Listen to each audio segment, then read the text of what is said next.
Boom.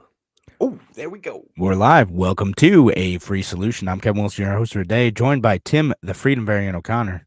I'm here, brother, and I've been looking forward to this show. It's gonna be an interesting one. I think that it's not my normal Tuesday night show where I'm so relaxed I'm almost half asleep. So I'm not sure, like, am I gonna be a good broadcaster today or am I gonna make a mess You, of this? you You can know what I be mean? more sharp because it's daytime. Like, it's the folks watching this, and I know if you're listening to a podcast, you're not going to see this, but like, there's sunshine in my attic. It's bright in here. We're recording Yeah. this on a Sunday afternoon because, well, we want to have some evergreen shows. I'm going to be going out on parental leave, and so we want to have some other stuff we could talk about, throw in there as episodes if I happen to be busy with caring for a newborn child and or tending to the birth of my child. So it's good to be prepared for this type of thing. And so what we decided to do today, why are we doing this on Sunday afternoons? We're just gonna have some fun. We're gonna talk about like some like libertarian like pop culture, right? Like stuff that might not even be explicitly libertarian, although sometimes it is. Moments or series in pop culture that are worth exploring, that are worth talking about. I got mine is I will tell you heavy on the sci-fi side, but Tim has a bunch of stuff too. Yeah. Um, I mean, I got to where it's like, well, what things that help me when I'm sitting in front of the TV just go, holy crap, I hate that guy, or just like, that makes like perfect sense, or it's just like this system is broken kind of messaging, which helped advance me because Kevin, I started kind of as a liberal. I kind of like it, traveled down a conservative pathway. I liked issues about finances and fiscal conservatism and mhm. being socially liberal. All those things based on how I grew up as a kid were important to me, and um then I got like kind of like hardcore conservative, but not like I wanted to avoid the trappings of religion. And then I just got here. I'm like, Larry Sharp did a great job. Gary Johnson did a great job of offering me concepts. And look, I liked Ron Paul, but he was sort of fringe for me at the time. I'm like, this guy's a little bit crazy. He scared me. That's You know fair. what I mean? I thought that first too. It's totally What's fair. that? I thought that first too, but Yeah. All right. So you get it. That's cool. yeah. I was like, "Oh, you want me to listen to the guy ranting out about gold? Yeah. Gold!" I made fun of him. But eventually I Yeah, and really like a the little bit, ideas. But how dare he stand against our military aggression yeah, in right. foreign theaters? I was a little bit like that, you know? He's not supporting our troops, Yeah, basically. yeah, yeah, and I realized that you can be, in support of the military and people that have served in the military, and realize that some of our overseas activities are well, completely inappropriate. Yeah, 100%. So we're gonna dive into a bunch of our things that we think aren't as on the nose as someone like Ron Paul or some of those other folks who are trying to win people over to the ideology, but things that spread the ideas of either being like anti-state, anti-authority, pro-free market economics, things like that. So or just in some other way interesting and disruptive, calling out corruption and stagnation in a way that advances the ideals of liberty. Um, sometimes in a consequentialist sense, sometimes in a deontological sense, like whatever it is.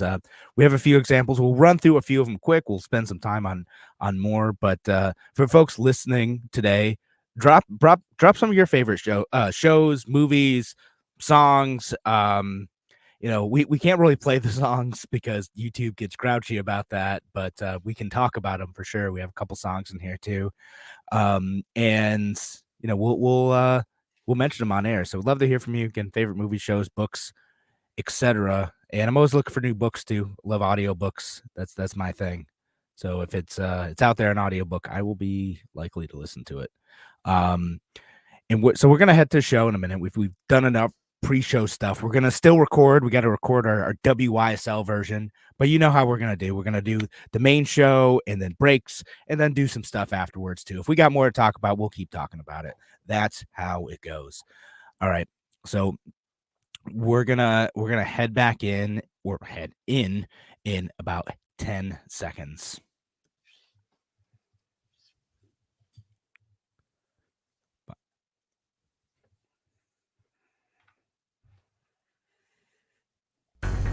Now, an hour of clarity for exhausted people of our nation mired in toxic partisanship. Left versus right, us versus them. While we pay to keep our politicians fighting, how do we, the people, rise up and solve the great challenges of our time? We do it by embracing freedom and liberty. There may be no such thing as a free lunch, but this hour is as close as it gets.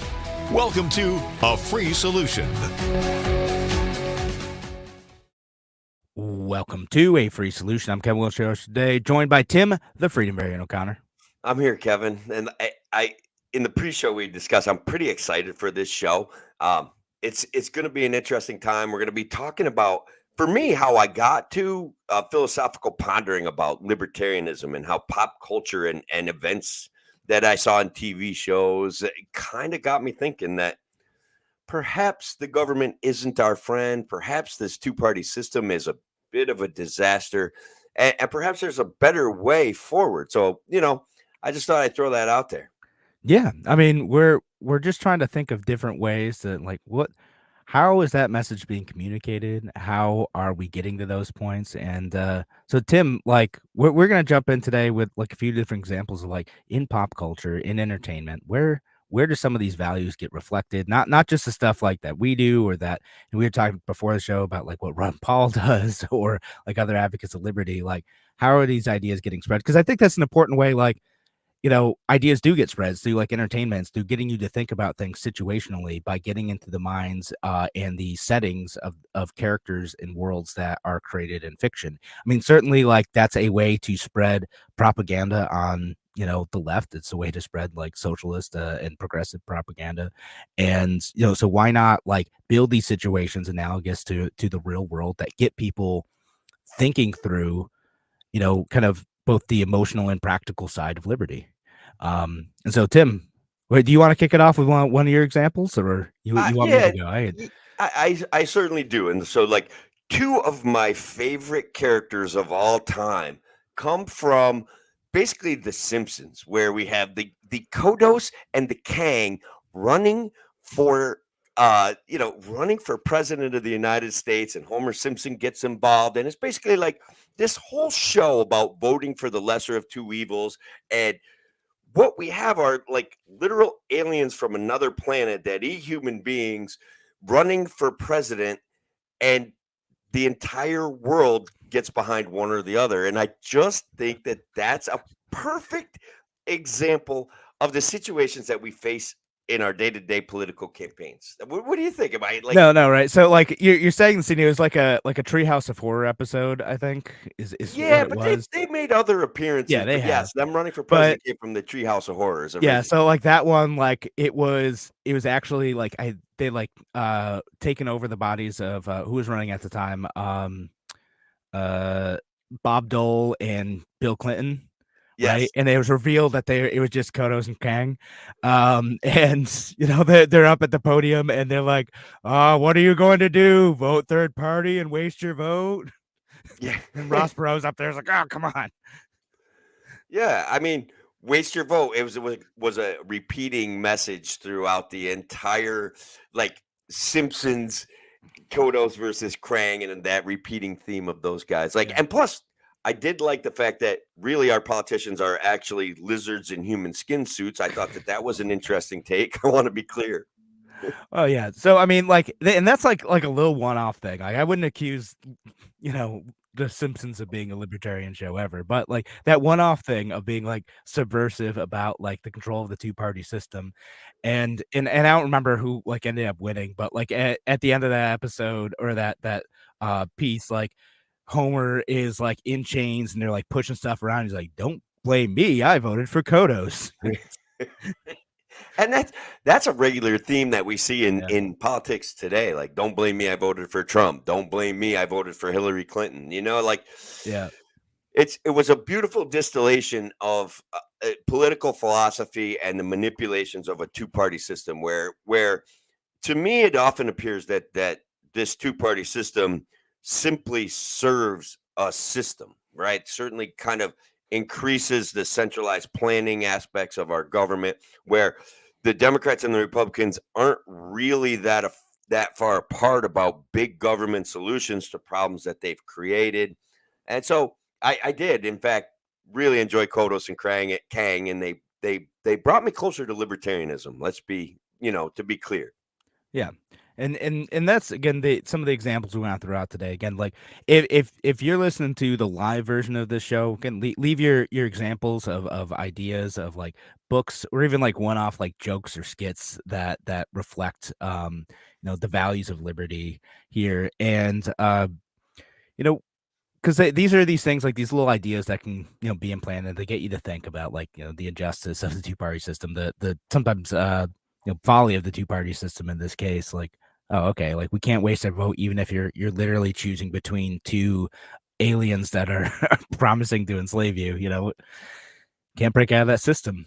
But so we have several other things that we could end up talking about today too. Because again, we wanted to explore some of these ideas like on like a mass culture level. But again, if you have a book or something that maybe is not as popular, like fiction book, let's go with fiction books. Send them over our way. We'd love to hear from you. I'll take one of the next ones. Again, this is a popular one, and something that most people have seen, and it's the Star Wars series, like the entire thing. Now I know what some of you are thinking, because if some of you are very into like just know way too much about Star Wars, and I'm not quite there. I have not read all of the books, but I've seen all the movies. I've seen most of the cartoon shows. I've seen a lot of Star Wars. Now, some of you who know a bit of trivia about it know that like in the third movie, George Lucas was trying to take a swipe at libertarianism by calling General Grievous's ship the Invisible Hand. He was saying he was like too capitalist and stuff, right? But overall, the series is libertarian, and I want to make the case one that like the prequel movies. I promise I won't go too far in this, but the prequel movies, like the corruption that happens in the Republic, is in part, it's a corruption of increasing control of the state. It's a corruption that stems from fear, and it's a corruption that stems from war. And if you haven't seen the cartoon series Clone Wars, like I definitely recommend seeing that, because that to me has strong libertarian themes. Again, what ends up happening to the Jedi Council and the Senate is in part a product of war, right? It was something that was a long time coming in this universe that they've created, but you start to see the moral values of the Jedi Order get degraded because they were tricked, or at least had fallen to the point of deciding that they were going to be the ones to lead a war effort, that they are the ones who are going to accept, oh, we just have all these troops and we spent all this money. Okay, I guess we're gonna do this. We're gonna lead the clones and we're gonna save the Republic. And they do it, against the forces of separatists who are just trying to. In the Clone Wars, treats them a lot more sympathetically than the later on in series than the movies do. But basically, they're like, well, we don't think the Republic represents us very effectively anymore, and so we're going to go do our own thing. And then they engage in a war to try to bring them back into the Republic, right? And the movies sort of treat it like, oh, these are just like greedy capitalists who are either under control of like shadowy forces, or they are, or they're just trying to make more money and not pay taxes and stuff. Like, so Good. like there's a bit of a there's a bit of a like a conspiratorial element in addition to like, oh, these are greedy elements, but like part of it's just like, hey man, like you guys are far away from us, like you don't know like what we really stood for. And again, that's separate from how they treated their military engagements, which was honestly horrific for a children's cartoon show. Like my goodness, there's a war crime committed on both sides in almost every single episode of the Clone Wars is bad.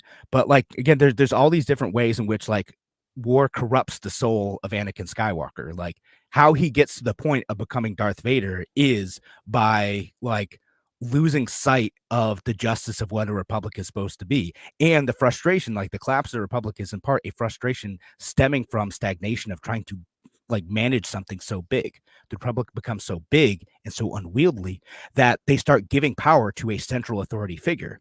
that in this case ends up being Chancellor Palpatine and eventually Emperor Palpatine, that they start, moving towards this system where like, well, okay, well, we've got to act fast because of the war and because economic conditions are deteriorating. So we're going to give it to the Chancellor because the Chancellor is going to be able to fix things quickly, right?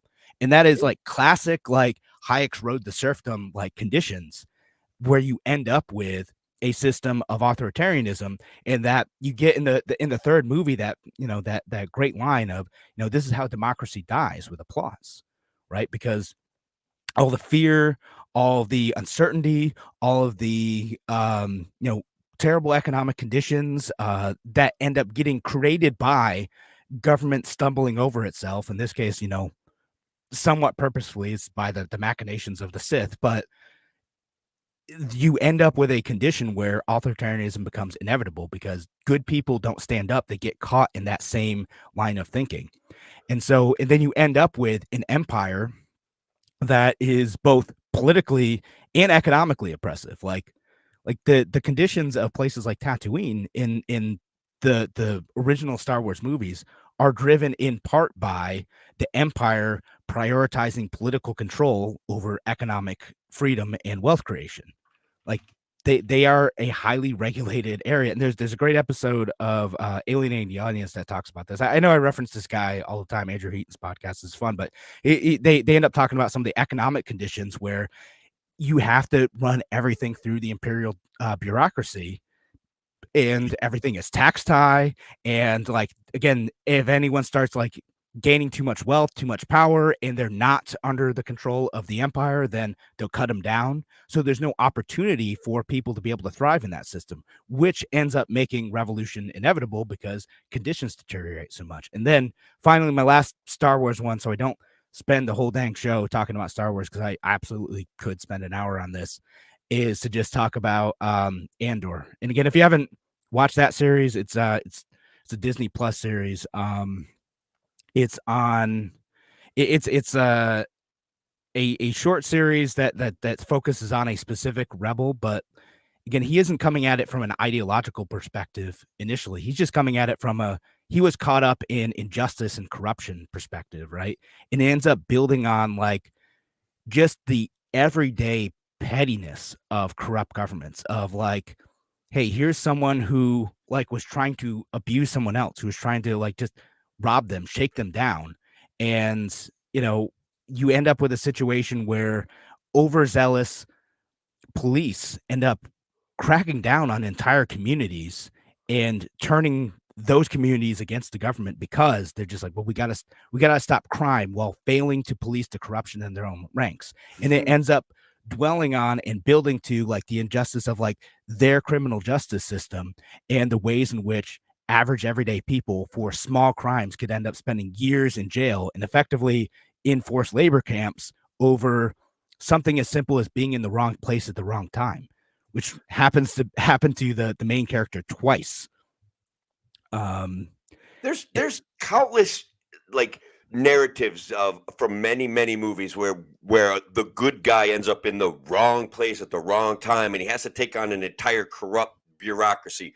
But since you're a Star Wars expert, I want to like reflect back on a scene where Padme was acting in the Senate and gave this like passionate speech about kindness and some like, let's see if you can help me flesh this out, because I was like, as I listened to it, I'm like, it feels like she's setting up this inevitability where there is going to be a war versus of like capitalism versus socialism and versus like a pseudo kindness by the government turning unto itself where it kind of destroys people's ability to like interact. I don't know if I'm landing my question very well, but do you know what I'm talking about there?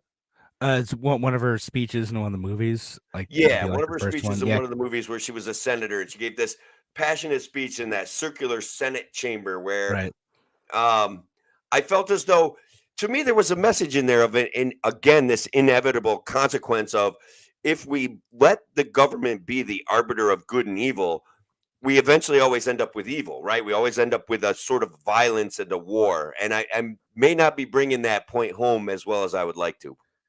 Yeah, I'm trying to remember the specific thing that you're talking about. I was trying to look it up a second ago, but yeah, roughly that. And again, it's interesting that they end up making this person who is sent, like how the conflict sort of kicks off in the movies is like, again, separatists blockade, well, originally like a banking institution kind of blockades Naboo over trade disagreements. Like Right. that's how people kind of roast like George Lucas for like, you made this about like trade disagreements, this is about like tariffs and stuff, like, but yeah, that's kind of like what it ends up starting out as, is like a trade disagreement that ends up with an occupation by what becomes separatist forces, and then um a a request for help from the Republic to be able to intervene on that. And that's how like the conflict initially starts out, like, hey, we have these people, they're just like banking clans, like radical capitalists, essentially trying to enforce their own types of like trade agreements on other planets,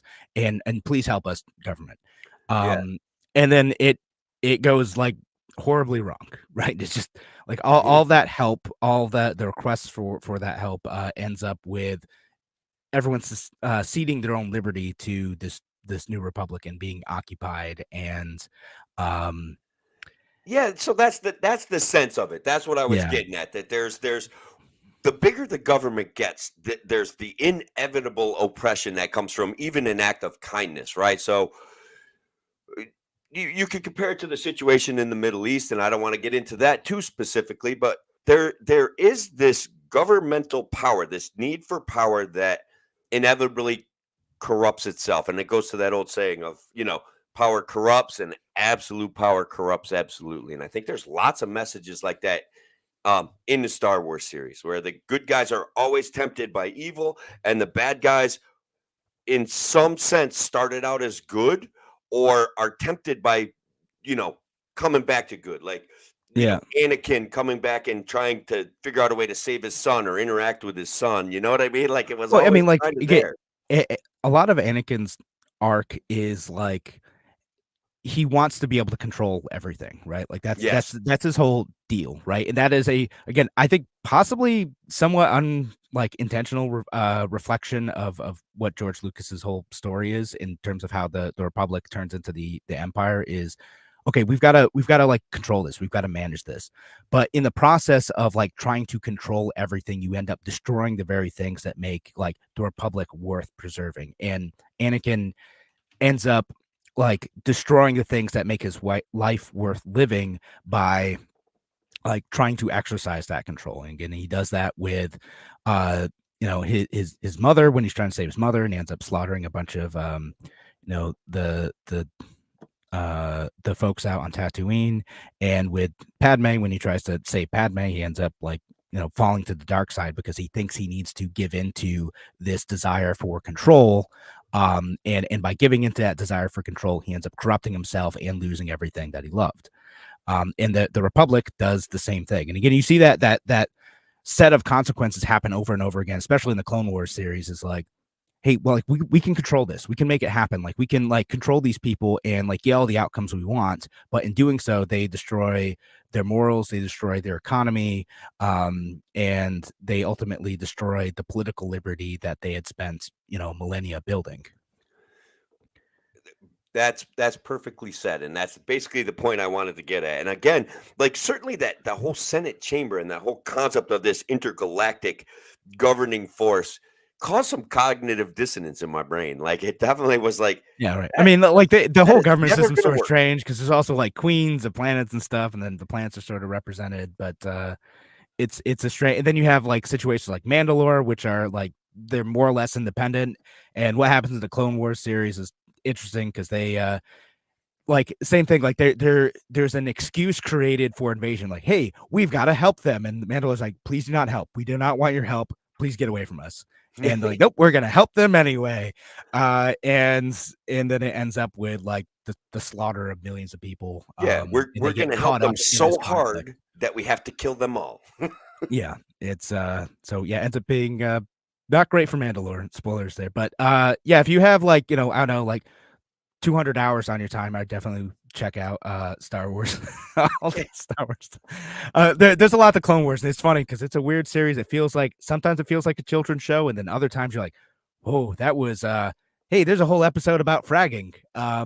That has a pretty intense like arc there. Yeah. And conspiracies and control. It's a great series, and then there's some episodes that feels like a kid show, but Andor definitely an adult show. Definitely worth checking out in terms of like some of the speeches that they give and the concepts they build in there for around the criminal justice system. But we're up to our break for the first segment. Thanks again for joining us here on A Free Solution. We're going to be back in just a few minutes. Talk to you soon. Should we do the reason clip? Oh yeah, we could do it a reason clip. Yeah, I mean, like honestly, like it's easier to play on the show. We could do that clip if you want. Or that was was that the Star Wars one or the Star Trek one? The reason clip is the Star Trek one I have queued up.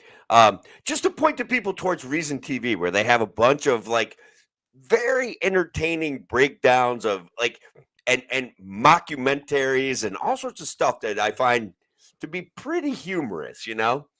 And just this could point people in the direction of Reason TV, who occasionally drives me crazy lately with some of that what I would call this might make you bad, but like this virtue signaling kind of stuff where they take on issues where like they took on Oliver Anthony, and I'm just like, did you really have to do that? And then they kind of like, dude, I do not get like the right wing libertarian like anger at some writer at Reason decides to be like, oh, Oliver Anthony, I have mixed feelings about his son. Vivek Ramaswamy, I've got mixed feelings about that guy. And I'm like, oh, Reese, and then that was the big response. I do think that some of the things that they do are okay, even if they're a little bit offensive to get people to kind of check out their content.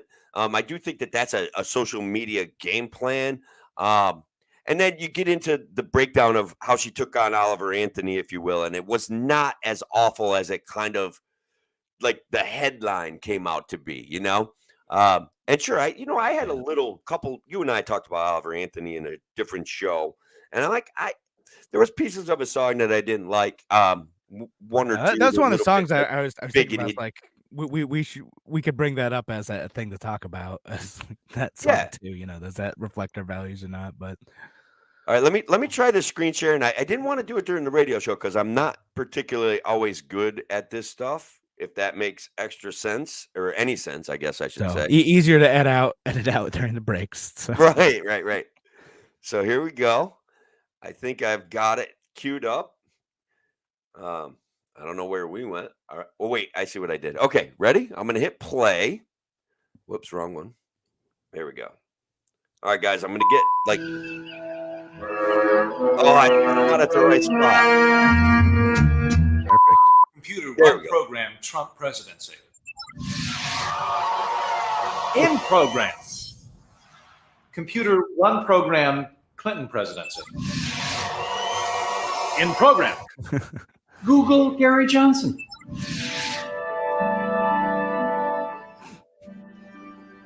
It's nice, but I just don't want to throw my vote away. Okay, so to recap, go back in time, find some whales, save the planet Earth. Standard Shatner maneuver. We're counting on you, Captain. While I have you.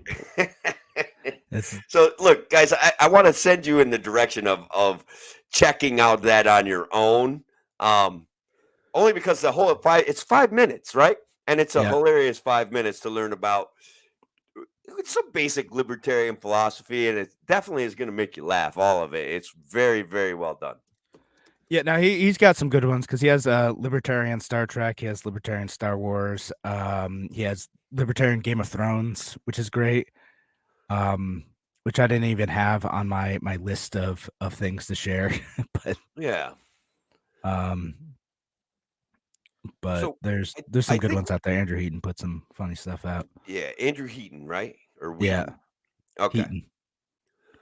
So I think we should, for the next introduction, when we get back to the show, I want to talk about South Park and not necessarily point at anything specific per se, but talk about the fact that how well they expose, I want to say, like behaviors and identity politics and how they make constant jokes about like the power of the government and gentrification and how everything can like go wrong. You know what I mean? Does that make sense? Yeah. Yeah. Are you No, down with that part for yeah, like no, let's talk about it. okay, cool. Well, this is Tim. This is half your show too. Yeah, it's true. True. You can talk about whatever you want, man. It's your turn. I spent like all of 16 minutes just rambling on, mostly Solo, about Star Wars, and also managed to not talk about Han Solo at all somehow. Which yeah. How did we avoid that? Yeah. So but we should go back to the main show in a minute. Yeah, just how did I not talk about Han Solo? So yeah, we'll go back to the show in like 20 seconds. Again, you have other someone threw out a book, FDR's Folly. I've heard people recommend this one before too. So I think that was like a nonfiction thing. And then Patricia on YouTube says The Walking Dead showed us all kinds of ways to rebuild society. Yeah, I'd like to handle it. I didn't really think of The Walking Dead ahead of this show, but I'd like to handle that on the radio because I loved The Walking Dead, especially the first few seasons.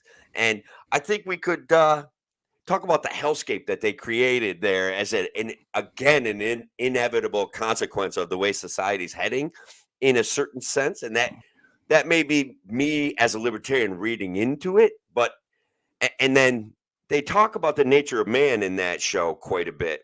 Not necessarily directly, right? But indirectly. Yeah. And what would we revert to or what would we become without an organized system? And so maybe I think we could bring that up. And yeah, we can talk about that.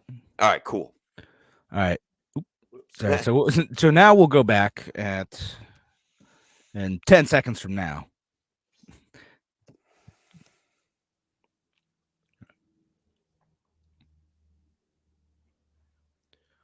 Welcome back to A Free Solution. I'm Kevin Wilsteros today, joined by Tim, the Freedom Variant O'Connor. I'm here, Kevin, and look, I'll lead off this section and this segment of the show with one of my favorite all shows of all time. Let's put it that way, and that is South Park. Okay, when I started watching it, this is like 1997. I was not a libertarian. I was kind of a neocon, kind of wrestling with the fact that Bill Clinton was a fiscal conservative and socially liberal who ended up raising taxes and ballooning the debt, even though he had some good ideas. And then he did things like open free trade with Mexico and the North Atlantic Free Trade Agreement, which I was like, I want to say actually kind of perplexed, puzzled, and afraid of, back then. And then it came around to like, maybe this is actually a good idea. You know what I mean? Maybe it all worked out. Maybe that was something that happened. So this is going back to 1997 is when the show started. And since 1997, I have found out that the writers for that show, this Matt Stone and Trey Parker, are actually like devoted libertarians. They actually believe in liberty. And as a general principle, what they do is almost every show introduce some sort of concept of mocking the government, mocking identity politics, mocking the political system, mocking the fact that either culture is downstream from politics or upstream from politics, but regardless of that the powers that be will take advantage of emotional issues to divide us. That's how I feel about South Park. Yeah. Maybe I'm making more of it than they actually exist because I just want more people to check it out and from a libertarian perspective. But what do you think? So no, I mean that's a theme of a lot of their shows. Now I think about the remember the Toilet Safety Administration episode? Remember that one? Yeah. Right. So and then so they start like someone like gets like I think injured on a toilet, right? And so they decide like to keep everyone safe, you're gonna need to they start with like you're gonna need to just sit on a toilet facing the front, right? And then like it ends up becoming a thing where everyone's got to have the TSA in their bathroom and they've got to check their butts and they get, and it becomes a whole thing. And like part of like the conflict is like they end up like having this debate over something you know, over something trivial while their liberty is being yanked away from them. And they're just so like focused on like, well, should you sit? Is it nice to be able to sit and pee like facing the toilet on the front because you can play with stuff on the tank, or is or should you be able to pee standing up, and is it your right to do that? And they're fighting over that. Meanwhile, the TSA is just like becoming increasingly more ridiculous with metal detectors in every bathroom and like just the whole thing. And it's funny how like they point out like these sometimes silly cultural battles are taking place in the midst of the more serious issue happening. And so Absolutely. And so to point to that issue, I can remember where South Park wanted a Whole Foods, right? And how that changed the entire complexion and composure of their city to the detriment of all of the local residents. They changed an entire section of town and it threatened to take over everything that South Park stood for, which is kind of nothing in a way, but you know what I mean, right? Like they're just like, all right, let's gentrify this neighborhood so we can meet Whole Foods metrics to come here and give us the grocery store of our dreams. right. Like, think about that. Like, think about that concept. It was so hilariously done. I mean, I simply just loved it, Yeah, but they have a few good ones. Again, like all the ones where like they decide to like panic and like do something about a problem. There's another one where they had like the gluten episode, even though in that one, like I think like everyone's kind of like making fun of it wasn't the FDA, it was the agriculture one. The Department of Agriculture. Department of Agriculture. Yeah.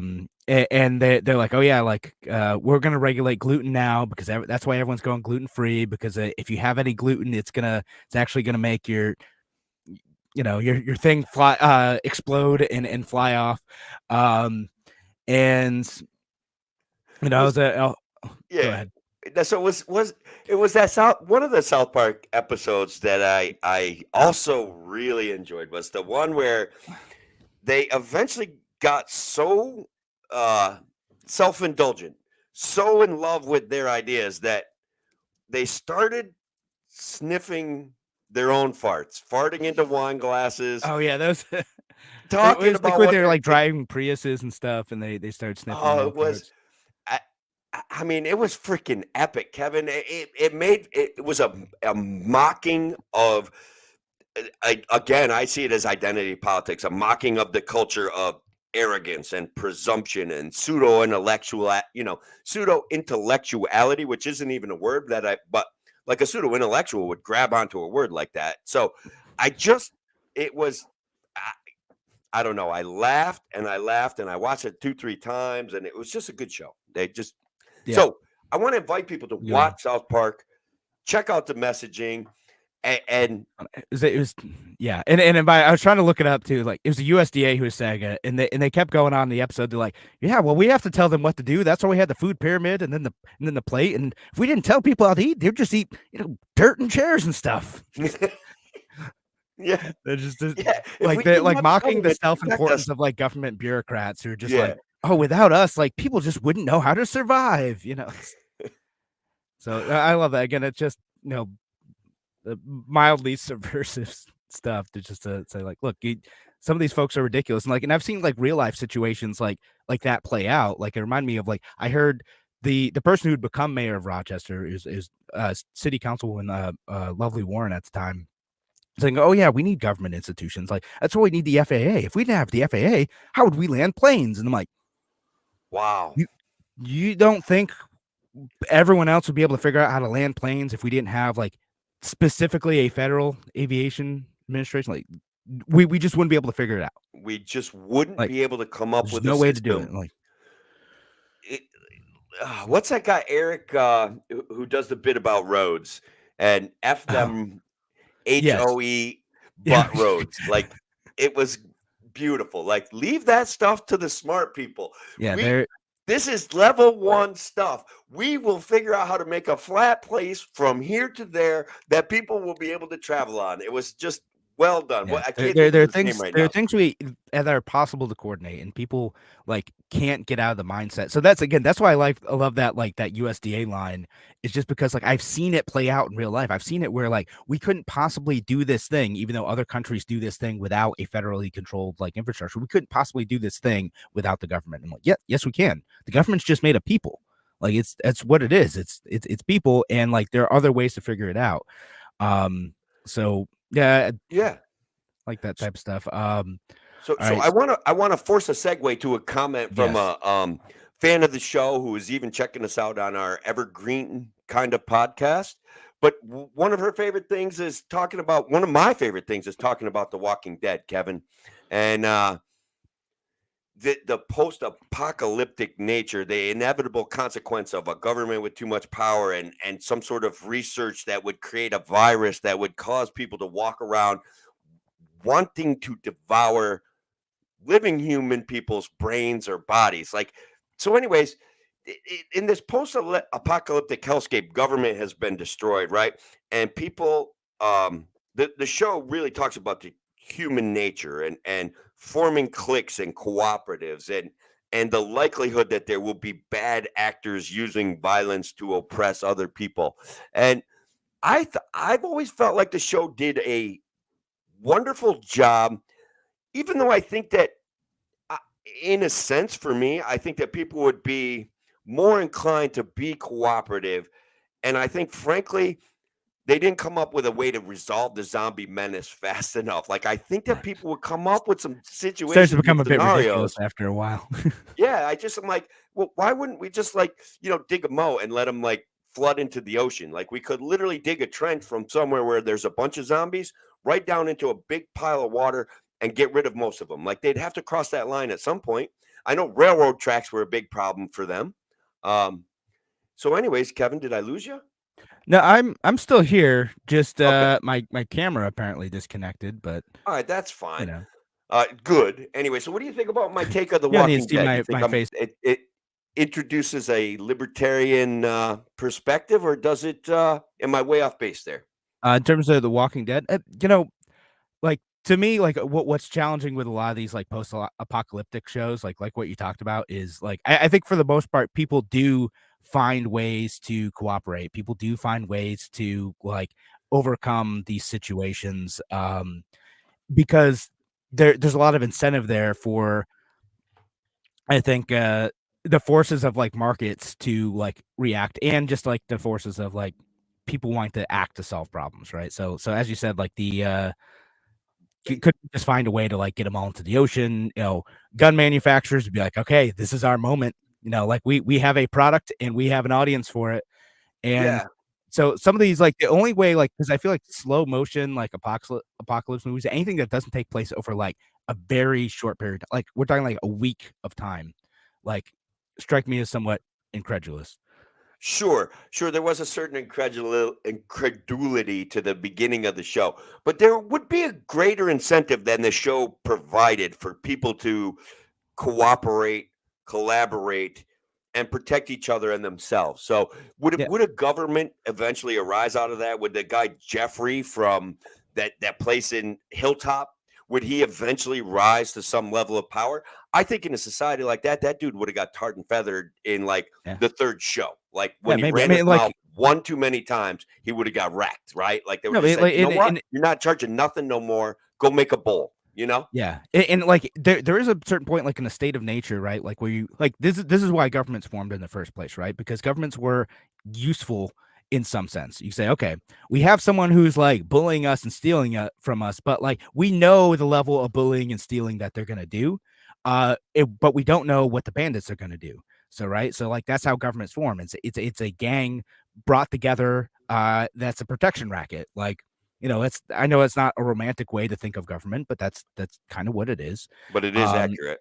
Yeah, that's what it, and that's why the first government's formed. It's like, hey, we have a bunch of strong guys, and like you're gonna give us like, I don't know, 15-20% of your crop, but then we're gonna make sure that these bad guys don't take your crop, right? Like that's how government's formed. Right. And so, like, as long as they deliver on that protection, it might make sense. But like, we live in a society where like we don't exactly have to have that deal. Like, we don't have to like live under the thumb of your control. Like, so why should we give into that?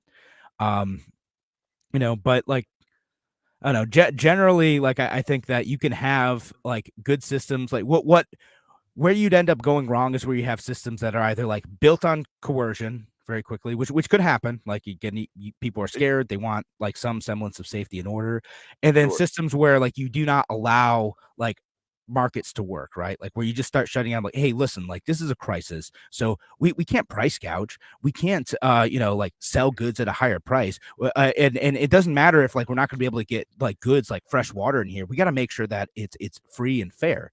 And like, I'm gonna give like an anti-endorsement. There's this book called the Lightest Object in the Universe. That's how they did it. It's like straight up communist they kept stopping to like comment on like how much they hate capitalism and how much they love it. It was the most insufferable freaking book I have ever read.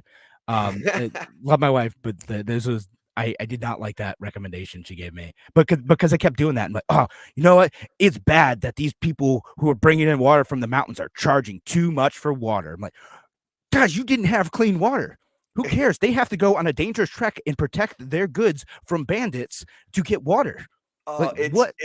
On social media today, Kevin, one of the hardest things in the world to do is counter the narrative about price gouging in a disaster. It's like you just say, look, they like price gouging a roof, price gouging fresh water, price gouging gasoline that came from 50 miles away or 200 miles away. It's like, why are they bringing a much needed product to an area in desperate need? And one dude having gas benefits everybody in that area. It doesn't right. like it's and, just and again, the people in the area, like, they could choose to cooperate or not cooperate. Like, there are people like who are providing services like fixing up bicycles, but those require resources in order to fix up the bicycles, which then provides greater value to the people they were selling the services to, or making food. And like, oh, well, we just share this. I'm like, she needs to get ingredients to go and make this food in order to do that. Like, why not have like a financial incentive for that? Oh, we're just going to share this stuff.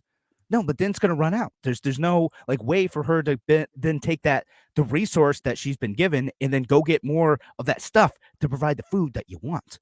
That's how a market system works, and it drives me nuts. It's so naive to think that like a system can function outside of that. And we did have systems that like existed outside of that in both communist countries and in pre-capitalist societies, and they didn't work all that well. Stuff that was bad about them. People lived in squalor. bro, they right. never had avocados up north back in the day. Okay, They did not. That's a recent development, and that is thanks to a capitalistic supply and demand issue. And now, even up north, they're relatively cheap and delicious. Yeah. All right. On that note, though, we do have to head to break. Thanks again for joining us here on A Free Solution. We're going to be back in just a few minutes. Talk to you soon. And I want to get to this other comment too. You ever watch the movie 1776? It's from 1972. Great libertarian movie. John Adams says, second flood, a simple famine, plagues of locusts everywhere, or cataclysmic earthquake, I'd accept with some despair. But no, you send us Congress. Good God, sir. Was that fair? That is absolutely That's beautiful. And in that Star Trek video that we posted from Reason, where they're doing a little I want to say mockumentary, but a little like diaspora of Star Trek. At one point, Andrew Heaton character goes, Khan, which is an iconic event from a few of the Star Treks where Kirk is his nemesis. He just screams out his name and he goes, Congress. And it was just like absolutely perfect. The same vibe as that. Yeah. Yeah, no, it's again, yeah, you gotta watch that. That's good. I posted the Star Wars one too, so y'all can check that out. And Patricia had a follow-up comment. The Walking Dead shows us the good guys are not always good. Yeah, like look, the good guys, the guys that we're on the side of, were also vicious killers, vicious protectors of their turf. They did try to apply some standards, but occasionally they had to violate those standards to protect their community. So it is an interesting philosophical.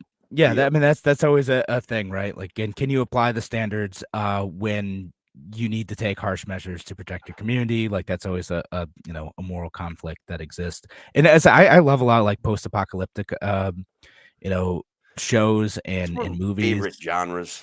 I love And it. I do like it. I like there's this fantasy. Oh, like we live in this system where we have like a new opportunity to fight for liberty. We don't have the federal bureaucracy coming down on us and all this stuff. At the same time, though, it's like, all right, but if I want to get like my cheap like goods from China, I'm not going to be able to get my TV stand. Yeah, It's not and gonna look, exist. that brings me to the current political narrative, which I think will outlast this show. It will continue on, and that somehow China is an evil enemy of us all. Like they're literally just trying to trade with the world. I get that they're a polluter and that they don't fit the narrative, and we get into this like gotcha moment of. And look, that the whole narrative for me about global climate change and pollution. Yes, I want everybody to produce cleanly, but I want people to trade, and I want freedom, and I want people who are good at things to do those things. And China is an efficient producer. Yeah, no, they are. That's part of what it is, and just Let's check out this it. one here. Max Justice TV, I haven't heard of Libertarian that one. Superhero Web Series, I'll check it out. Yeah, my friend Patrick Kirby is a good dude. He spends a lot of time on Twitter, propping up his libertarian friends and sharing their names and having good conversations. All right, he's definitely like me, Kevin, a right leaning libertarian for sure. But he's also is a real libertarian. Like he gets it. He gets us. Anyways, thanks for the comment, brother. And then I got this one here. My buddy Ken Williams, Star Trek advice to New York State trapped citizens: how to obtain freedom. Jump in a rocket ship and head to other galaxies. I don't know. Like, where are we going with that, buddy? Yeah. I'm curious. Develop a warp drive. Warp on out of here. Okay, hang on. We got one more we got to do before we go back to. Do you think global warming has something to do with my erectile dysfunction? Honestly, I guess it's possible. I don't know. Literally, that's hilarious. Yeah, probably. Just you might as well clearly. Yeah. Microplastics changing the size of our. Never mind. That's I don't know. I heard it on Joe Rogan, so it's got to be true. Yeah, no, you can trust that guy. Just So when we go back, should we talk about Heinlein and his impact on like Starship Troopers and? Yeah, we'll talk about Starship Troopers. We'll talk about the Moon's the Harsh Mistress. Maybe I'll get to the one Star Trek episode that I think is actually libertarian, which we kind of mentioned on the show the other day. We should talk about that. That's a good one. Yeah, but so we'll talk about all that stuff. We'll head back in, I don't know, like 10 seconds. All right. And let's see. 5, 3. Welcome back to A Free Solution. I'm Kevin Wilson today, joined by Tim, the Freedom Variant O'Connor. I'm here, Kevin, and I just got a quick little lyric reading. Though his mind is not for rent, don't put him down as arrogant. His reserve, a quiet defense, riding out the day's events. The world is, love and life are deep. Today's Tom Sawyer, he gets high on you, and the space he invades, he gets by on you. And anyways, that's a little nod to Rush, and they have some great libertarian messaging in their music. His mind is not for rent, not to God or government. Probably one of the most epic pop culture songs that express libertarian sentiment. And I like that song even before I was a libertarian. So yeah, that's a solid one. Well, so make this mess. Yeah, I mean, we have a challenge in that, like, for our WYSL audience, we could play music over the radio, but we cannot do that for our YouTube audience. So we can't play Tom Sawyer. A couple other like fun libertarian songs. You're listening on the live version. Throw out some song ideas for us too. But two other quick mentions: "Taxman" by the Beatles. Yes, is another great one. And Pete Seeger's "What Did You Learn in School Today" is another great song with libertarian message. Yeah, even though he's a commie like socialist, he like, is. That song really works. It really, really works for libertarians. Like it works. It's got a profound libertarian message there. Government control, government controlling narratives. It's good stuff. And honestly, this show is what made me aware of that song. So I checked it out afterwards. Yeah. Our show. I mean, That's right. not this specific show. Yeah, right. But no, and listen, I know there's a bunch of other good libertarian songs out there. If you can think of any that are like top like 200 songs, right? Like, and I know there's like niche libertarian songs out there, like, and those are great. Like top 200 libertarian songs, throw them out there. Love to hear your ideas. Yeah. But we will jump on to a few other things. We're gonna end up back in sci-fi territory, even though we talked a whole bunch about Star Wars in the first part of the episode. Didn't mention Han Solo at all. Big oversight. I won't go into it now, but like also sort of a libertarian icon. The smuggler traveling through the space, like engaging in free market activities. Yeah, no, he's the chaotic good, like making sure goods get moving in a world where, again, the empire cares more about political control than about economic growth, and then he helps get goods to the right places. Now, sometimes it's not always the best things, but like a lot of times it's legitimate goods that are just controlled by the state, and people can't get without going through the black market. All right. Yes, exactly. So check this out. I'm going to drop a quote on you. I think most libertarians are going to be familiar with it. When you vote, you are exercising political authority. You're using force. And force, my friends, is violence, the supreme authority from which all other authorities are derived. So look, that quote is, I want to say, on some level, an ultimate absurdity, and yet in a way it has like this profound ring of truth at the same time. And that quote comes from one of my favorite, I want to say, anti-war movies of all time, Starship Troopers. Robert Heinlein, like a creative genius, had a movie made, or had a book made into a movie where I feel like the director didn't really understand Heinlein's message, but yet somehow managed to make a profound anti-war movement that was both anti-war movie that was both hilarious, exciting, and had moments of profound, messaging in it. What do you think about am I overstating that? No, I mean, like the director of Starship Troopers, the movie that came out, again, based on the plot, is it Peter oh my gosh, I'm forgetting Verhoeven, is that his name? Yeah, sounds right. Yeah, Verhoeven.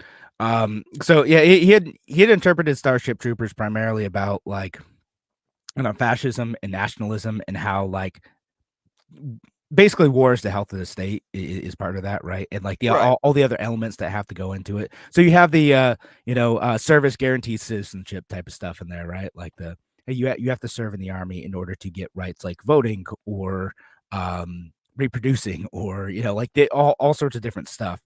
And in the movie, there's an asteroid attack on Buenos Aires, and they blame it on the bugs, right? They blame it on like an arachnoid species that exists light years away, like a really far ways away, and that becomes a rallying cry. And again, it's interesting because it's like a pre 9/11 movie too, but like I think people kind of interpreted it after the fact as like analogous of like, oh, like, hey, here are these people who carried out an attack on us, and like this is what drives both dehumanization of like the group that was behind the attack, or like that we've projected on like an entire people, even if it was just a small number of them who were behind the attack, and like the hatred that drives like people to commit inhuman acts against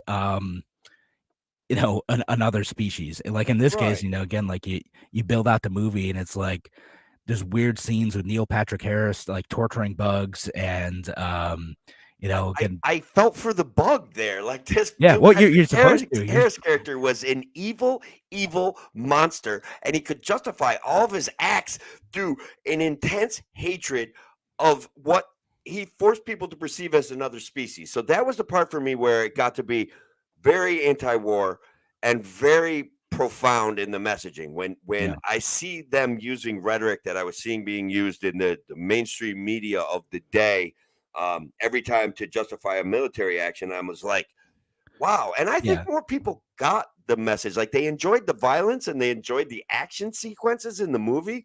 Right. Like if you just look at it at the surface level, like again, it's like it's supposed to like reference like how a lot of war movies end up working on. It's like, oh, like young, good-looking people, and they're going off to war, and it's glorious battle, and that's what it is. And like on the surface level, the way they talk about it's all that, but you start paying attention to some of the like the weird stuff. Again, the fascism that kind of takes place, the jingoism, the otherization, which again, like in this case, it actually is another species that looks different and can't communicate in the same way, and all this stuff. So it's really easy to just say like their lives are not worth considering.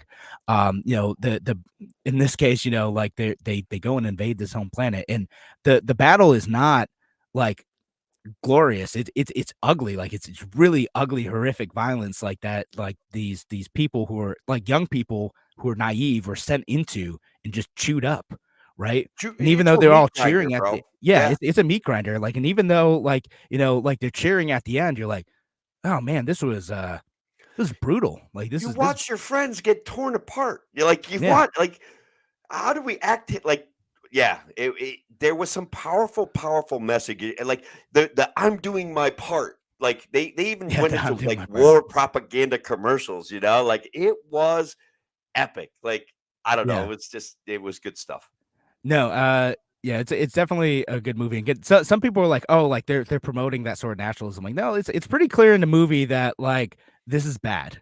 Like it's like weird glossy propaganda combined with like the actual horror of what they're doing. And like if you come out of the movie thinking like, yeah, this is a great, fun, glorious war movie, like you miss something, right? Like the humans in this case are not really the good guys, and the whole thing was ugly, despite like the framing to kind of make it seem more positive than it was. The capture of a super weapon, or the development of a super weapon by the bugs, right? Where Right. they blew Buenos Aires off the face of the earth, and it seemed like such an allegory, such a Yeah. parallel to the messaging that we receive from big government all of the Yeah. time. And in this particular case, there's also a it's somewhat implied like this might have been like not actually the bug's fault.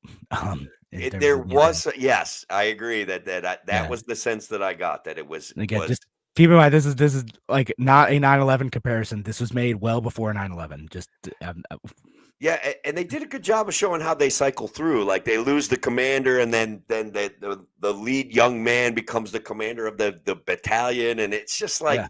No, so like man, it follows the beats of like a war movie, but like again, if you're paying attention to the details, like again the fact that like Neil Patrick Harris he's dressed like a Nazi, like a Nazi scientist yeah, nonetheless, who like engages in occult practices to take on the bugs. It was honestly kind of beautiful, yeah. All right, so we have a few minutes left, so I want to talk about one other Robert Heinlein book, and in part, like there's a quote from this book that's like mentioned in the opening sequence of our show. There's no such thing as a free lunch. Tan Staffel, that's where it comes from. Is there's no such thing as a free lunch. It comes from The Moon is a Harsh Mistress by Robert Heinlein. And it's about like a community on the moon that starts to veer towards independence, and kind of the struggle for that. And so there's a bunch of interesting themes in this book in terms of like different family structures, the ability to be able to trade on fair terms, the ability to be able to regulate your own labor, and there is like a libertarian voice in this book too, is Professor Bernardo de la Paz, and he considers himself a rational anarchist. And it's funny, like as they're trying to like fight for their independence in various ways, like in terms of like, okay, do we fight for our independence with violence? Do we get the ability to be able to choose our own governance systems, as compared to like corporate and semi-state dominated government systems like that exist far away from them? Can we have independent governance that represents the interests of the moon? You have like this anarchist fellow who's like, yeah, like let's just have no government, and let's just kind of do our own thing, and we can like develop our own like voluntary interactions and voluntary currencies. And like it's very clear, like Robert Heinlein is like very much, he seems like a libertarian in a lot of his books, and a lot of themes of this book are libertarian. But even like the anarchist guy, everyone's just like, dude, shut up. Like just dude, exactly. And I did get that which is sense the most when we were- libertarian thing possible, to tell other libertarians to shut up. But it's like kind of funny in this book because like he's trying to fight for this system. Like why do we even need like a governing document? Like let's just we'll just like do nothing. And I'm like, I'm paraphrasing pretty aggressively. I haven't read the book in like 2 years, but it is funny. Like there's just parts of the books where like some of the ideas, like, yeah, okay, like that sort of makes sense. And I get that his was push was part of the push for independence, but they're like, yeah, man, we're not gonna do anarchy here. That's it reminds me of the time when our local Otsego County Libertarian Party was trying to adopt rules of order and stuff like that, and I was just like, we don't need any of that stuff. I was the only one that voted against it, but I took a pretty good stand, at least on the first go around, before I was more obligated to adopt policies that fit the New York Libertarian Party's desires. Let's put it that all right, way. man. We won't go into any LP politics here. But so if you haven't read that book though, it's fun. It's interesting. Again, it's sci-fi during that time is very aggressive on like, again, unique relationship dynamics, but it's a good book. And it presents a lot of ideas in a way where, again, like the most libertarian guy is a little bit like made fun of a bit, but also like bring some good ideas to the table. It's just funny for that. So quick other mentions, and I know we'll probably end up with getting the comments after the radio show, but Firefly, another great one. If you haven't seen that, and again, it like Malcolm in that show, that the captain like takes like really a deontological approach to like freedom, where he's just like he again, smuggler, the ship, the Serenity, is like just kind of transporting goods back and forth. Usually never anything like illegal or dangerous or ugly, just trying to get stuff to where people are, right, on all these outer planets, and the government wants to like regulate it. And his whole take on it is like, nope, I don't think people should tell me what to do. Why should I? And he was on the wrong end of a war of consolidating power in that government, in that system. But we're checking out short series and then a movie. And then Ghostbusters, another honorable mention. They're fighting the regulators to make sure that they can store their ghosts. Tim, any other quick ones you want to throw out in the last like 30 seconds or so? Okay, Michael Corleone versus that senator character in Godfather 2, where the senator made very clear that he was there to shake him down and squeeze him for money, and found him to be reprehensible. That the government and the people involved in the government see you as tools and props and are there to shake you down and squeeze you for money. Like, it was kind of beautiful. Like, yeah, it is. It's sometimes that's what government is too. All right. On that note, though, we have to end the radio show. We'll get to other stuff in the after show. Thanks again for joining us here on A Free Solution on WYSL. Have a great night, folks. Take care. All right. Now we can get to a couple other comments that we got here. I just want to make sure. Have either of you seen Orphan Black or Sweet Tooth? I have not seen Sweet Tooth. I have seen Orphan Black though. It's a good one. what is that, a movie? What is that? I haven't seen it's like a TV series. Okay. What's it? I want to say it was on. I can't remember if it was on Netflix or Hulu now. But that was an interesting one, and that's there's the woman. The woman is really interesting because she plays like several different like very distinct characters, and I think does a pretty good job of like showing like the uniqueness of each one. So it's like Robert Downey Jr. in Tropical Thunder, where he's the entire movie. Not quite that level. She did not change her skin tone at all. Okay, fair enough. So not quite that. Or nor is it like Eddie Murphy level. And yeah, that was so it's like her, joke, but like just wearing different clothes, and she's like like a different type of personality for each one. But so that is a good one. I'm trying to think of other stuff we didn't mention. So look, I mean, War Pigs, like that's a big pop culture kind of thing where it's just absolutely anti-war and absolutely, for me, displayed the amount of soullessness that sometimes leadership engages in when they're advocating for war. And I don't know, it's a pretty powerful song. Yeah. Another good anti-war song is "Devour" by Shinedown. Okay. That's a good one. It's a specifically looking at the Iraq War song. The John Iraq Denver War. did one when I was young. Something about a black box, and this is like the 70s, right? And it was around the Vietnam era. And if I recall correctly, I haven't been able to find it online, but I can remember listening to it, and it just did a really good job of presenting the horrors of war and encapsulated in music and in a kind of speaking narrative, pre-rap before rap Yeah. became cool, sort of. But I've never been able to find it since then. Yeah, Or I when I don't know. tried to look for it anyway. Trying to think of like any other ones. I mean, let's see. I was trying to think of because I was thinking about like some of the things that are like the opposite of it too, like some of these movies that just and shows that just don't make any Oh, sense. I've got one on that issue, right? Like people were pretty what the heck is it called with that guy Frank? It's slipped out of my House of brain. Cards. Yeah, the House of Cards. That was one that stoked my libertarian passions because Yeah. like the system of power that this guy takes advantage of pointed to me that the system is the problem. I'm just like, a guy could actually do that. Yeah. You I mean, know? yeah, I think we've talked about it before because like our visualization of how like government works, like I think can be summarized in like you think government works like House of Cards, and I think Yeah. government works like Veep. Like what? Veep. So it's the HBO show with Okay. Mary Louise Dreyfus.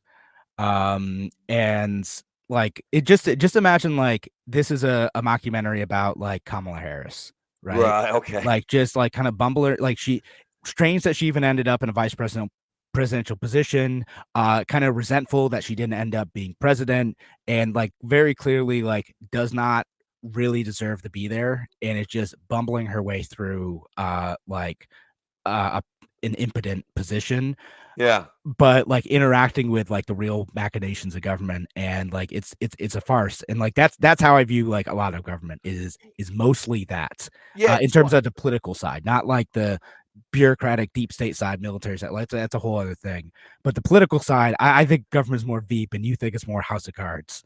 well, I could see where it's a combination of House of Cards and Parks and Recreation. Yeah, Like Parks and that, Rec is another like fair yeah, one. I can't Like believe we it's didn't think a of Ron similar Swanson vibe. to talk about in our libertarian show. Like that's like Oh yeah, how do we overused not talk about Han Ron Solo. Swanson? Oh my god! Yeah. All So I right, could see it so being a combination of House of Cards where a bad actor can work his way up through the ranks, and Parks and Rec where it's everything is about virtue and compassion and still ends up with a governmental disaster. You know what I mean? yeah, Like I get it, right. And so yeah, I mean like because like we're gonna talk about Parks and Rec for a minute because like the Leslie Knope type of folks would like to believe that the world like it doesn't work like House of Cards and it doesn't work like Veep. It works like The West Wing, which I really enjoy The West Wing, but it is a fantasy. Because like have you ever watched it? I couldn't stand the emotional platitudinous that nonsense that came out of it. I watched one show and uh Martin, what the heck?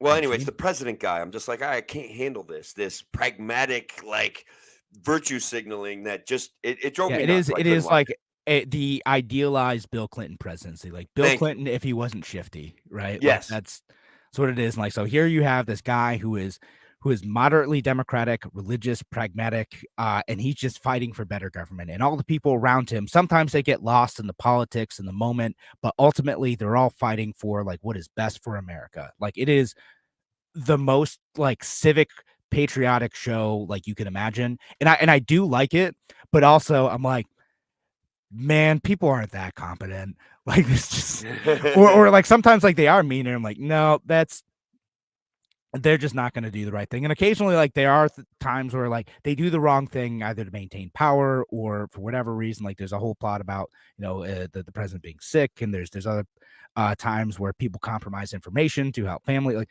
it's a good show, but like it's a fantasy. Like the people are probably a combination of both too nice and too competent. Parks and Rec though, legitimately, I think that Ron Swanson is a good libertarian character. Now, Nick Offerman does not think so. The guy who plays Ron Swanson, like, he does not Right. like libertarians. Like, again, there's a bunch of stuff like, and I mentioned this with Star Wars. I didn't talk about Star Trek, the one episode I want to talk about, and this is another one where, here's a guy like Nick Offerman thinks he's dunking on libertarians. Like, thinks Right. he's like just making fun of them. Like, here's this hypocrite who's working in government, who's trying to waste government money, and like, is in conflict with his own beliefs by what he does. But like, there are times where like he does make a legitimate case for like responsible spending. There's like a whole crisis that goes on, and he doesn't want people to lose their jobs, but also he's like, we have to do something about it. Grow up. And there's other times, like the one episode that's a lot of fun, again, people like, is it the one episode where he is talking to his little girl who's trying to write about government, and he convinces her that like government's terrible, That was and turns into a libertarian. And then even though like the mom comes in and like confronts her, and like she's like, hey, did you get my daughter to write this essay? The essay was how does government work? And all she wrote was, it doesn't. It doesn't. Yeah. And then he kind of performed a mea culpa of some sorts. Like that was a good show. That Yeah, was. and he gave her a claymore, and so Yes. yeah, and then he has other like fun moments where like he's trying to do like a barbecue, and like the park ranger's like, excuse me, where's your permit? And he just hands him a sheet of paper, and it just says, I Yep. do what I want. I do what I want. But like he ends up being like, again, for usually how libertarians are painted in most pop culture, when they're being on the nose about it, is like someone who's like inherently selfish. And like Ron Swanson is never inherently selfish. Like, he's a good model of masculinity. He's like in weird ways like sort of like feminist, not in the virtue signaling way, but in the I believe in strong, powerful women who can like fight for themselves type of way. And That's good. Yeah, that would like offer a good summary to how I look at the identity politics when it comes to the I would say that strong, powerful women are absolutely appropriate and important in our society, and let's not turn it into a virtue signal. You know what I mean? Like, let's not make it. And that's how he sort of approaches the whole thing, right? Like, and so again, it's a good model for masculinity, and sometimes it's over the top. Again, it's a comedy show, but Well, yeah, but for example, he was never really threatened by Leslie's eventual success, right? Like he was there to support her. He thought that even though he didn't agree with her use of government, he agreed with her, and he thought that she deserved, like, having her in power was better than having someone else in power. Let's say, you know what I mean? Which arguably I can see that as a libertarian, like, all right, I like this guy. He might as well be in power, kind of thing. You know what I mean? Yeah, exactly. So yeah, a bunch of good stuff there. How did we not do Parks and Rec? Wild. Yeah. Whoops. But let's see. Patricia threw out a handful more of these. So let's go quick. Hunger Games, another great one. Yeah, very good. I have not seen the new one yet. Was it the Ballad of Songbird? I don't remember what it's called, but the original series, again, great. Way in which like a totalitarian government exercises control over people, and even the the competing faction. It's without spoiling it too much, like there's a desire for power can end up being like corrupting morally, and you see that theme play out throughout the book a bunch of times, and then the struggle against that totalitarian regime that's willing to sacrifice the lives of young children for both entertainment and like the exercise of power is fealty. They called it fealty, right? Like they're like tribute. They called it tribute. And that movie did a nice job of expressing a dystopian possibility of centralized government, that the elites get to rule and the rest of the people get to pay homage to them in repulsive scenarios. Like the poverty was by and large caused by the central District 1, throughout the land, through regulation, through theft, through it was good. It was good. By exercising control you end up with poverty, and and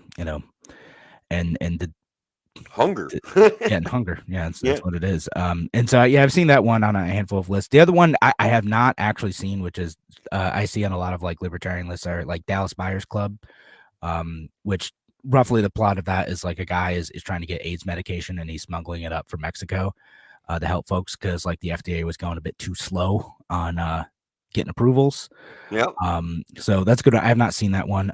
Trish throws out V for Vendetta. It's interesting, you know, that's an interesting one because that one's you know, the plot of that, I haven't seen this in a while, but basically like there's a virus that turned out to be engineered to, you know, that was imposed on the population, and then kind of strict control is exercised over the whole country of the UK because of a virus. Even though like V is not, and he's not really a good guy. Like he's not a great dude. Like it makes a good case for you know, like extreme measures to fight authoritarianism. But yeah, it's a little bit morally complicated in terms of like the as are like the people like weirdly connect that like fight against state authority to like Guy Fawkes himself, who is also not a great guy. Just like Yeah. if you look up the history of him, he was trying to impose Catholic theocracy on the UK. Like Guy Fawkes isn't great, and he tried to impose it through blowing up Parliament. I was tempted, Kevin, to talk about the philosophy that can be found in the Bible versus, which is certainly like at the very least got to be considered part of culture and occasionally pop culture, that and separate that from the theocratic decisions that have come from some extension of the use of what could possibly be a pretty decent self-governance philosophy, you know, but I don't know if we should go down that road. Yeah. I haven't seen V for Vendetta. I do. I guess I have to. Yeah, I mean it's okay. Listen, V's. I think people misremember V as being like a good noble character. V is not. There's a lot of torture involved, and he's part of it. So, and then Patricia threw out a few more of these, but I want to call it this one: Handmaid's Tale. I think Handmaid's Tale is also another good one. I have not seen the Hulu series that came out because everyone like made it about like, oh, this is like fighting Trump and whatever. Yeah, they did. Yeah, so I never was that exciting for me. I couldn't get past the first episode. I'm like, this is boring and weird. Yeah, it's okay. Like honestly, I thought the book was pretty good. I like the book. The book is like Tim, are you familiar with the concept of like bootleggers and Baptists? So no, it sounds like I should be though. So what do you got? All right, so bootlegs is like it's a way in which alcohol prohibition works, right? Like you end up with two sides wanting to support the same thing, but they should be on opposite ends of the spectrum, right? So you have alcohol prohibition coming from Baptists who want to ban alcohol for more reasons, and you have people wanting to ban alcohol, the bootleggers, because they can profit from that illegal sale. And it's like that concept, but applied to like the extremes of feminism, right? In feminism and like social conservatism. Because you end up with this system in which like anti-sex like feminists in like of like we need to do everything we can to protect women end up sort of like influencing the culture and teaming up with like super socially conservative folks to like control like the movement of women and like the lives of women and the reproduction of women. And it ends up kind of coming together in a brutal, awful, you know, authoritarian system that totally dehumanizes women and makes them like objects of ownership of like powerful men. And there's a combination of also like an attack that takes place that makes it so that women, like most women, cannot reproduce successfully. Most people at all can't reproduce successfully. That they it's all like stillbirths basically.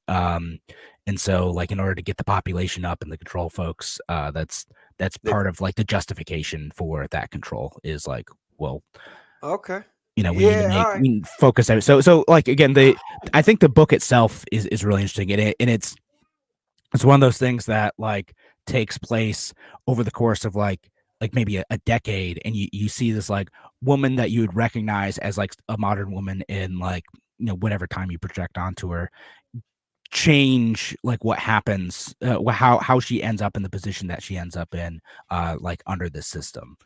Yeah. Um, Did you watch Thelma and Louise? Your little buddy up? yeah, my boy Seamus is up, so he might be coming to visit. Seamus, Right. come here, buddy. All right. We came in Um, at the same time. You want Yep. to say hi? But Not say I have not seen Thelma and Louise. So I will say that I want to say something that's challenged Patricia to kind of counter it, because I felt like a big part of Thelma and Louise was demonstrated a bit of there was a certain aspect of feminism that I've always felt like there was a bit of like they self-destructed, right? yeah. Instead of being powerful advocates with a story of success, their protest turned into self-destruction. And I thought that was kind of like one guy got them. The detective wanted to save them from their inevitable conclusion of driving themselves off a cliff. And I was Mhm. sad. Like, it made me sad that feminism, like, it ended up they drove themselves off a cliff. They could have hung in there, made valid points about the awful people in their lives, and they bounced themselves off a cliff. It was just very disturbing. Hey, buddy. Yeah, I get it. Yeah, my boy Seamus is commenting on the skeleton in our attic. Seamus, do you have anything to say, buddy? No. Woo! There you All right, have what's it, up, folks. So, all right, buddy. There you go. Go see a skeleton. This one's easier. The big lab is hard to maneuver, but this one will jump right up into my lap all the time. This is a dog with hair, not fur. Yeah. Adorable.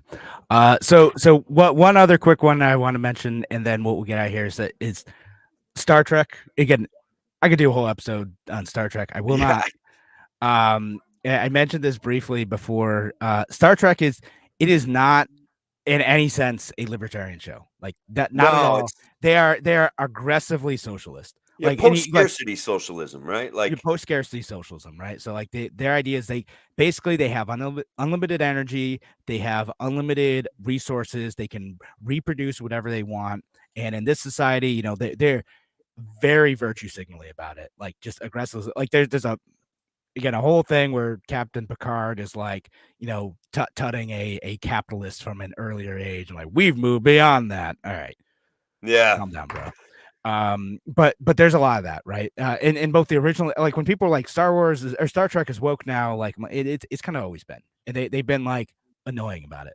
But the themes of human exploration are still very good. So the stories are good enough where I could ignore the occasional preaching. But right. No, I agree with that.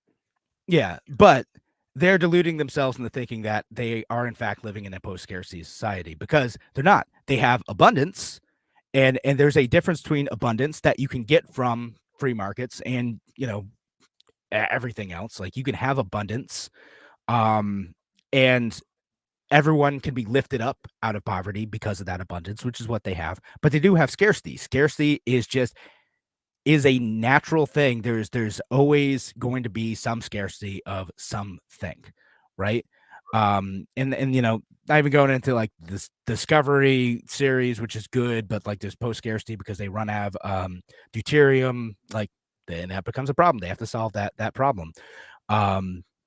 But which I don't think they do. They kind of hand wave away, like, oh, we just found a bunch and we're gonna distribute it fairly. Like, okay, Yeah. kind of sounds like you're controlling, and you could have a market for that, but okay, you know, sure. But there's an episode that actually talks about like the Ferengi actually like recognize and address scarcity, because like hey, sometimes there's goods that like the Federation doesn't have or these other planets don't have, so we're gonna make sure those goods get to places to new buyers who want to do it. And they're kind of gross about it at times. I get it, but like, you know, Nog talks about the great material continuum because they have scarcity on Deep Space Nine. Right. Like they need this part that cannot be replicated on station. So they need to find a way to get to it. So Nog barters and negotiates his way through a bunch of ships to try to get to that part. And like it starts with like, okay, what happened to happened to Captain Sisko's desk? And it's like, oh, well, I let someone borrow it for a while so they could take a picture. Oh, so you let someone borrow it so that he could, and now he's going to give us a part. It's like, well, no, he's not giving us a part. He's giving us this other part. And it's like, well, We don't need that part though. Yes, I know, but this other ship needs that part. Okay, so that ship's giving us like the part we need. No, they're not doing that either. But they are giving us this part that this other ship needs, and then they have our part. Okay, so he just goes through this series of trades. He's like, no, goods want to find their way to the people who need them, and there's different costs for that. Even if we're not dealing when in money, like there are things that people want that they value more than other things. These ships have some spare parts that they don't really need. In trading for those, providing getting the additional value out of those trades of I have something I don't really need and I'm willing to part with it for this other thing that I need more. That is part of how the free market works. They still have free markets in Star Trek. It's still a thing. And they have to do that all the time. It doesn't always work with money in the same way. And it'd probably just be more efficient to do it with money, but they want a virtue signal about like we're a post-scarcity, like communist society, and that we don't believe in money and everyone's taken care of, even though like they all have to spend money at Quark still. So they're still spending the Latinum. It reminds me of a reality TV show called Barter Kings that I watched a few times. It got into like a guy would start with like, and we've seen this theme play out in sitcoms and shows where he starts with like a coffee cup and he ends up trading for a car. You know what I mean? Like he just kind of goes around and finds people who want to get rid of something, who may have interest in something that he has, and he gauges that out. Some of the show was him using his force of personality, which I thought was a little bit coercive, but it was actually kind of a fun show the 3 or 4 times I watched it.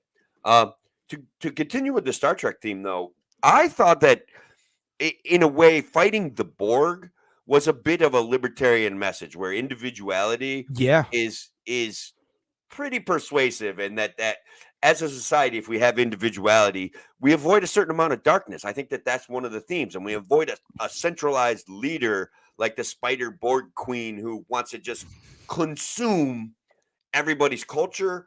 So whereas I'm anti-identity politics, I'm pro people having their own identity and being cool about it. No, it was interesting because like Star Trek is, at least like Next Generation, is very like pro individualist, right? Yeah.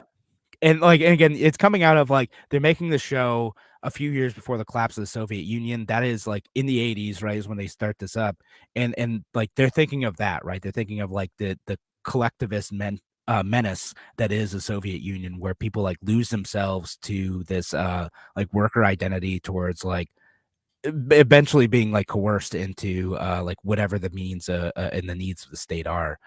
And so the Borg is like a powerful metaphor for that. That's exists throughout like several Star Trek series. Next Generation, Voyager, Borg's a big part of that too. And how they consume and control these cultures. And then also like there's again great stuff in Voyager too, where they and in Next Generation where they talk about like how difficult it is to like untangle yourself from that system too, which ends up being an interesting metaphor for like post-communist countries struggling to adapt to new ways of thinking. That the hot blonde babe yelling "comply" at people was like, and she. Are you talking about 7 of 9?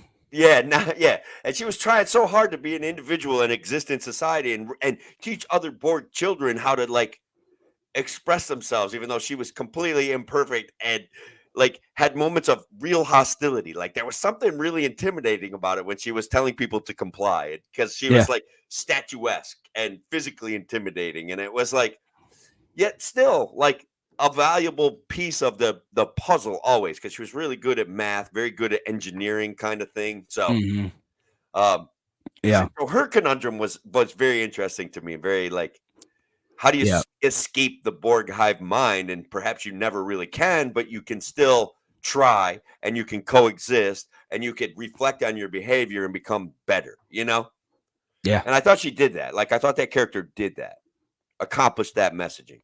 No, she did. It's great. And actually, I'll add one more on the economics of like post-scarcity for Star Trek too. There's a like this is like a thing that takes place mostly in the Deep Space Nine arc, but like there's a group of folks who like the governments of the Federation and Cardassia make a treaty where they basically like swap some planets, right? Where they're like, okay, like they've been at war for a while, and we want to make sure that like we can settle this and that we're gonna not have any more conflict, right? So these governments just impose this thing on people, and actually it kind of starts in Next Generation too, because it's the whole thing with Commander Rowe and Picard. Um, and so like imagine these people, they've lived on these planets for generations, and suddenly they're like, yeah, this government that you've never had any interaction with in your life has now decided to give your planet over to Cardassia. Yes, you have to leave. And they're like, well, we've been here for 3-4 generations now. Like, we've built land, we've improved it. We have livelihoods here, we have trade here. And suddenly the government's like, well, that stinks. We're not going to support you anymore. Good luck. Right. Yeah. In fact, they end up actively like trying to get these people out, and they end up forming a group called the Marquis, who end up, kind of engaging in guerrilla warfare, both against Cardassia and the Federation. And so like again, post scarcity only matters until like while you are connected to like these resources, and it's against not really post scarcity, it's just abundance. That abundance to the point of it seems like post scarcity. As soon as you're cut off from that, you're cut off from like the industrial creation of goods. Like, you can't replicate everything. You suddenly have to have a market for weapons and food and water and fertilizer and all this stuff. You might not have replicators to be able to do that. You might not be able to replicate the replicators to do all the other stuff you need. Okay, so like now you have to operate in a market economy again. And that's when they're getting goods from like the Ferengi, or they're buying, trading amongst each other or whatever, right? The Marquis were smugglers too, right? Like, yeah, they exactly. smuggling to get the goods they needed to the people that they needed to support, and they were like skirting the law, like, yeah, right. cool. And that's like that's one of the plots where like there's a trader that Captain Sisko gets involved in, but she's also like, trading goods to these folks, like that's getting supplies to them. That's part of it. And so again, they're fighting, like they're like, hey, we never signed your social contract just because you made some deal. Like, screw you, we didn't get represented in this deal. That's funny, because that never played it into my brain, but as we're discussing it, I'm like, wow, what an amazing point about that show. The Marquis were, kind of rebels, kind of black market entrepreneurs, kind of, willing to use violence to protect their means and ends and their markets. Yeah, no, that's pretty good. I like they try to like play it off like most of the time, like they're sort of the bad guys, but also like to me, like it's a bit mixed, right? Yeah. Like clearly, like Commander Tupac. That's the one I remember. Tupac Shakur was in that one. No. What was it? What was the Vulcan's name in there? Was something like Tuvok, played by Tim Russ from Rome, New York, of all places. Oh, really? Cool. Yeah, he's from Rome. But yeah, all right. So we spent a ton of time talking about different stuff. I think we'll call it a day. Yeah, thank you, Kevin, for doing this. I think it's going to be fun. We'll just and we should do another one or two probably before the moment arrives where you're going to be busy as being a dad again. Like, which that didn't come out right. You're busy as a dad. You're a proficient dad, but you're going to have moments now in the near future where every moment is going to be consumed by taking care of your family. Heck yeah! Listen, like having a son is awesome. I know the first 4 weeks of having a baby kind of sucks though. Like, and if any of you are listening and you're like, you haven't had kids yet, like it gets a lot better, but the first 4 weeks are kind of a slog. It's a rough time, folks. Speaking, I couldn't work only part time, and luckily I had a business then. Like it was. I can remember my first kid. I was at a class in Ithaca, and I had to come home.